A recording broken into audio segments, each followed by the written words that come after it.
Hello, hello, hello. Good to see you guys. Hello, hello, hello.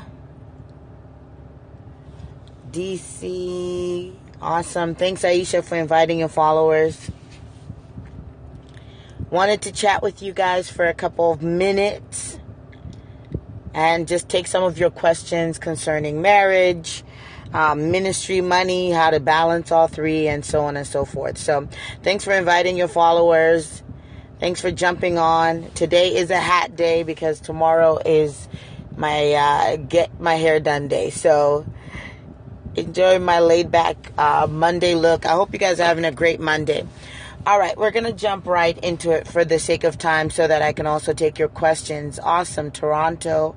Awesome, awesome. Thank you, Arkansas. Good to have all of you guys on. I got a lot of feedback. One of my daughters taped the session that we did on Saturday when I taught on diagnosis or demons, the difference between spiritual issues and mental health issues. So we'll touch on that a little bit more as we go. But we're doing marriage talk. We're on the 21-day fast that some of you guys are participating on. We're on the 7th day. It has been absolutely amazing. We have over 600 people participating and about 370 or so were on the phone line this morning praying and contending for marriages and families and prodigals to come back to the Lord. So we are just experiencing an awesome move of the Lord. People are getting delivered. People are getting set free. As a matter of fact, today we had over, I think, 7 people who gave their life to Jesus for the first time. And we had over 10 people. It's hard, we're counting now as people email us that rededicated their life to the Lord via telephone. So it's amazing. And people always say, oh, nobody wants to pray anymore. People don't want to pray. But that's not true. Prayer has to be effective. If prayer was effective, more people would want to pray. And so we've just seen the fruitfulness and faithfulness of God in the last 6 years as we've been doing this Daniel fast and believing God for family. So I'm going to take your questions on money, ministry, and marriage, but I wanted to quickly just talk to you guys about covenant relationships and covenant friendships.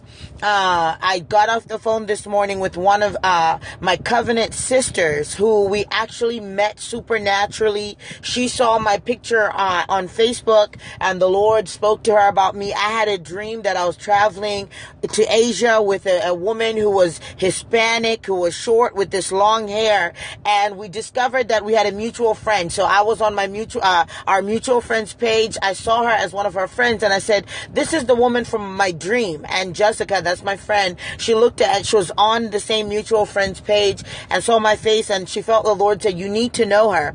And so supernaturally, we've been friends for about 4 or 5 years. She was already married then. I wasn't even married. And we just developed this friendship. She's from Honduras, a fiery prophetic woman from Honduras. And I got married, had kids, our ministries grew, and we were just not able to keep in touch as much as we could. But we chatted from time to time on Facebook. And so we just really made a commitment this morning to be intentional about our friendship. And so one thing about covenant friendships, they're not your idea. This is not like you meet somebody and you're like, oh, I want to be friends with them. Or, oh, this looks like somebody who's going to be interesting. Covenant friendships are things that are drawn by the Spirit. They're birthed out of the Spirit. They're initiated by the Spirit of God. There is a verse that says, whatever is birthed in the Spirit is maintained by the Spirit. And so what God is doing and what God has been doing is initiating friendships, is initiating relationships, even in marriage, initiating these relationships so that you can have these Holy Spirit driven friendships. And when you have a covenant friendship, you understand that time is not a factor, offense is not a factor, and forgiveness is not a factor. You understand that you enter into that relationship because the Lord has commissioned you to enter into it, and you treat it very differently than any other relationship. And so when we were just talking, one of the things the Lord was encouraging me is you have to steward support them. It's really easy with life to just kind of, oh, well, I met this person supernaturally. I really felt like it was the Lord. And then you just kind of move on. It's the same thing with marriage. Marriage should definitely be a covenant relationship. It should definitely be inspired by the Holy Spirit. Because if it is not, you're going to be using your own flesh and your own strength to sustain it. But whatever is birthed out of the Spirit is sustained by the Spirit, meaning there is a grace and there's an ease and there's a bigger reason as to why, thanks for inviting your followers, as to why you are in that relationship. So when we're talking about not just marriage, but certain destiny relationships, this could be like a Jonathan and David kind of friendship. This could be a leader and your leader's relationship with you. This could be a mentor and mentee relationship. If you know the Spirit of the Lord has called you to it, then it is your job to align with the Spirit and always learn to see things from the spiritual perspective and not the natural perspective. Because in friendships, you're going to have different struggles. You're going to have different things going on, but it is your responsibility to make sure that you are staying in that relationship because the Spirit of God told you to do it. It's not based on how they're making me feel. It's not based on if I agree with certain things. It's based on the fact that God called me to this person. Divine connections or divine friendships that's how they look. They're not dependent on time. It doesn't matter how far apart you've been. I have another divine friend. She's speaking at our Pioneer Girls Conference. One of my closest friends, DeHaviland Brown. There was a huge revival going on like mid 2000s that was happening in Lakeland, Florida. And me and a couple people from Virginia felt like the Lord said, go and see what God is doing there. Or DeHaviland and a couple of her friends she was in Kansas City at that time, and the Lord told her to go and see what God is doing in Lakeland. So we get to Lakeland, and somehow I end up in a circle where I'm prophesying to people and doing all this stuff, and someone is dragging this girl, and they're dragging DeHaviland towards me, and the woman who's dragging her says, this woman reminds me of this woman. This woman reminds me of this woman. It was literally, you could feel the fire of God fall. DeHaviland grabbed my hand, the anointing fell, and we actually began to spin in circles, and we began to prophesy to each other at the same time. The Lord began to give us mandates about stadium fulls and raising up different people to walk with the Lord and all these things. And we've lived in different states. We hardly see each other, but we steward our friendship because it was supernaturally breathed. The Lord literally brought us from different states into a place to begin to ignite friendship. So I'm excited. She'll be with us at the Pioneer Girls. She's one of the most prophetic people I know, hands down. And so God is doing that in this season, and I wanted to encourage you guys to steward your friendships well, steward your relationships well, because God is initiating them, but it's also your job to begin to maintain them. It's your job to make sure you call those friends back. It's your job to pray for those people. It's your job to forgive them. It's your job. It's easy for people that are prophetic or have like choleric temperaments to just get over people. I get over people very easily, but I have learned in the last several years, when friendships are divine, you make a choice to fight for them. One of the things that I ask myself when there's been a conflict or, things are getting kind of crazy with people, what I do is I say, God, if this person left my life, would it make a difference? And if it's a divine connection and a divine friendship, what that means is that I have not only prophetic history with them concerning the past, but my future is dependent on my connection with them. We have prophetic, futuristic things that have been already set in motion. And so when I make a decision to fight for friendships, which I will do all the time when they're divine friendships, I know that it's not just about what has happened in the past, but about where we're going. Covenant friendships and divine friendships, divine relationships, not only have to do with the past, but they have to do with your future. They have to do with where God is taking you. They have to do with years down the road. There are certain things that I'm going to do with my covenant sister that I shared with you guys about Jessica, and things that God has put in us with the nations, and my covenant friend DeHaviland, what God is calling us to do. You've got to fight for those. And it's the same thing in marriage. You don't get married and just be like, like, all right, well, that's it. Well, I guess you do if you just thought it was a good idea. But if you know there's prophetic history and you know that there's prophetic insight that is concerning your future that's tied to that person, you're going to fight for it in a very different way than any other thing. And when you get married, when you get into a relationship, you need to have that insight. What about ministry leadership relationships? It's the same thing. You may be with certain people for 4 years. You may be with certain people for 18 years. You may not stay with the same leader, ministry leader forever, but you need to know why God has put you in that relationship, and you need to know for how long and why you're there. Because what that was going to allow you to do is teach you how to fight for that relationship. It's going to teach you how to not get offended and not easily get caught up in whatever else is going on. You need to understand the prophetic significance of why God has connected you to them, and you also need to be able to see your future in them. And there are times where God will bring you to certain people that will train you and raise you up and then send you to the next person. Because leaders have certain capabilities. Not every leader has the ability to raise you up in all seasons. And so you just need to know, okay, this is a divine connection if it's for this season. But what needs to happen is even after you have left, there still needs to be honor that's placed on what God did in that season with that person. Because I've had leaders and mentors that were in my life for 3 days, and I still talk about them to this day because I utilized those 3 days very well. And I literally mean 3 days. There was a woman who was a prophet out of Israel, and the Lord said, I want you to sit with her for the next 3 days because she's going to teach you how to handle yourself before kings. She had been literally in front of kings and leaders, and I followed her for 3 days, and the woman taught me about nations. She taught me about how to handle myself as a woman, a prophet that's a woman before kings in other nations. And then that was it. That was the extent of that relationship. But it was a divine connection. And in the time span of that relationship, it bore fruit. It did what God had called us to do. And so part of utilizing divine connections very well, or covenant friendships, is that you know why the people are there. You know why God has connected you. And it's not always for you to get something, but you need to also be able to say, okay, God, what is it that you're called to pour into?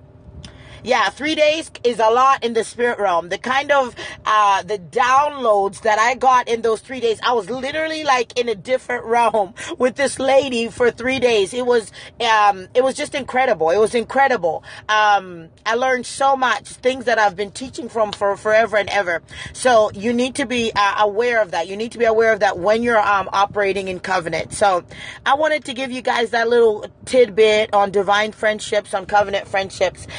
And I'll take your questions for a couple of minutes before I go pick up the baby. So they can be on marriage. We start the marriage boot camp this Thursday night. For all those that are on the fast, the Lord, told me this morning to give everybody who's fasting a discount that wants to take that course. I didn't make the announcement, but all day He's been talking to me about it. So I just posted something on the fast page, and you can get a discount on the marriage prep course that starts on Thursday if you want to take that. For all those that are joining us in Raleigh for the Pioneer Girls Summit, early registration ends tomorrow, okay? After that, it goes up to $89. So make sure that you need to register for that. All right. If you feel that you have a divine connection to someone, should you tell them? Well, they should feel it too. Divine connection should go both ways. So you can say, I feel like the Lord has divinely connected us. I feel like this is something that is supernatural, and see what they say. All right. Someone had asked, I think, when do you know when it's time to end a friendship? If you're asking, should I end a friendship? Maybe, but you also need to understand the meaning of that friendship. Why did God bring them to you? Has it bore fruit? Did it do what it was supposed to do? What do you do when you feel spiritually frustrated? I don't know what that means. I mean, it could be you can't pray, you can't read. I need more. You need to explain your question. I was told that God was sending midwives. How do I know when it's here? Most times midwives are people that can identify what you're carrying. They can give languaging to what you're carrying, and then they push you. They don't settle for you being mediocre. When I'm called, I come alongside people and help birth them, or my mentees and my spiritual children. I don't let them settle. If I know they're in a season of being launched forward, I'm really hard on them. And so, a midwife, because they're not really concerned about your feelings, they're concerned about what you're carrying. Midwives are not concerned about your feelings, but they're concerned about your carrying. They know what you're carrying, they know where you're going, and they're more concerned about pushing that out than anything else. All right. And even midwives, those are people, it could be men and women. Midwives are not just women, men and women. These are people that help birth things. They can be there for a season. They could be in there for several years. It just depends on what you're carrying. Some of you guys can conceive something and carry it for 7 years. My husband is wounded. He knows, but is in fear. How can I help him? I've been praying. Wounded in what? He needs to go through counseling. He needs to get other men around him to speak into his life. I'm not sure the extent of what that means. Does God show women who they were married before? Because I've been getting prophecies. He can, but until the man says anything to you, then don't say anything. Just position yourself. Pray for that person. Become friends with that person. But let the man lead in initiating that conversation. I heard that God was sending me a glam squad in this season. Cool language. Sure. I'm not sure what you do. All right. What if you don't trust in ministry, leadership, relationships? That means you're wounded and you need healing. You need to go through inner healing and you need to go through deliverance. Our church right now is doing a series on community. And one of the things that I keep telling them is you cannot heal outside of the place that you were hurt. So if you were hurt by leadership, you need to get in a corrective experience with healthy leaders that can help you heal them. And help you go forward. So you need to get in that place where you can get healed. Do we have men counselors? We do, but I don't pair people because one is a man and the other one is a man. I pair them based on what the Holy Spirit is saying. And so it would depend on what their issues are, because it could be a man who has mothering issues, and that's why they treat women bad. And so they would need a corrective experience with a woman to help that. All right. Any other questions? I know I've missed some, so you can put them back up as we go. How to know if a friendship is a covenant friendship? Well, you feel the anointing on it. You feel the peace on it. And usually there's a supernatural connection, like the way that you became friends, the way that God brought you together is usually a supernatural, the way that you have fought for each other. But you need to look at the prophetic history. What is God saying concerning this relationship? What has happened to us prophetically? Those are clues that this might be covenant. If you don't have any prophetic history with the people around you, you're wasting your time. Meaning there's no connect, like God hasn't spoken anything about it. It's probably you're just in it because they're good. But you should have a word from the Lord concerning your friends. All right. How can we get counseling? So my business is called AskDrFaith.com. We do counseling, inner healing counseling. We do marriage counseling, individual counseling, and a lot of coaching in business and all that. You email info@AskDrFaith.com. I thirst for more knowledge about God, but I'm not receiving it from our church. God hasn't told me, I guess, to leave yet. Then find supplemental things. Find teachers on YouTube. Find books to read. Get into places where you can get whatever you need. All right. Church hurt, failed marriage. Previously, the prophecy has been given. I don't know what that means. However, several of you guys have said that you are stuck, right?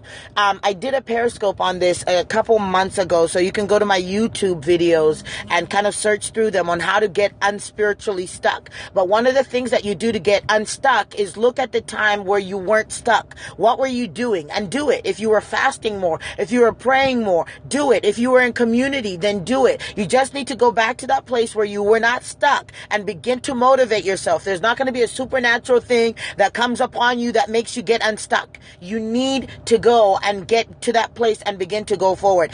Learn how to give radically. Learn how to love radically. Do something that is out of your comfort zone so that you can get unstuck. When people are stuck, they do the same thing over and over. You need to do something to jolt yourself out of that place of being stuck.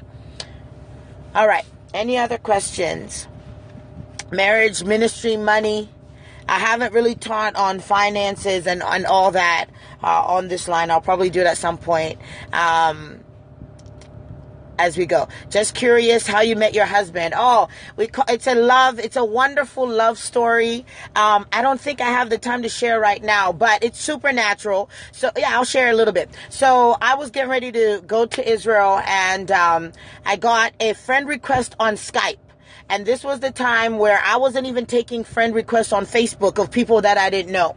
And so this person sent me this friend request, and I had my whole list of things that I would never do, right? I said I would never talk to anybody on the computer. I would never, whatever. I had this whole idea of how I thought it should happen. So I get this friend request, and I'm like, okay. And I had gotten friend requests on Skype before, but I ignored them. But something prompted me to ask the person on the other side, what made you ask me to be your friend? And he said, well, he was on the other side of the world, and he was getting friend requests from people from different countries. And so what he had done was just kind of like in the search window of Skype, just looked up Christian or faith. And so he said, well, I love the way that you talk about the Lord. And I'm like, well, how did you find me? So he explains this, that he had been getting friend requests from other people around the world, and he didn't know that he could, people could do that. And so I was like, well, tell me about your walk with the Lord. Since you love the way that I love the Lord, apparently on my Skype profile, all I had talked about was God. And he told me later that all the girls on, even though he put Christians, all of them were talking about their bodies and everything else, but something had caught him about my devotion to the Lord. So I asked him about his walk with the Lord, and then he started asking me questions that I knew were only bred by the Holy Spirit. He started to talk to me about vision, and he asked me about what inspired me, and we were able to talk about things that were on my heart that I hadn't really talked to anybody else. So when I met my husband, I was living in America. My husband was in Africa. He was already applying for universities and schools to come to America, and so he wasn't planning on getting married. He was actually, my husband was gonna go to school. He was gonna be a millionaire and then go from there. Folks, I'm not scoping and driving. I'll never do that. I am parked.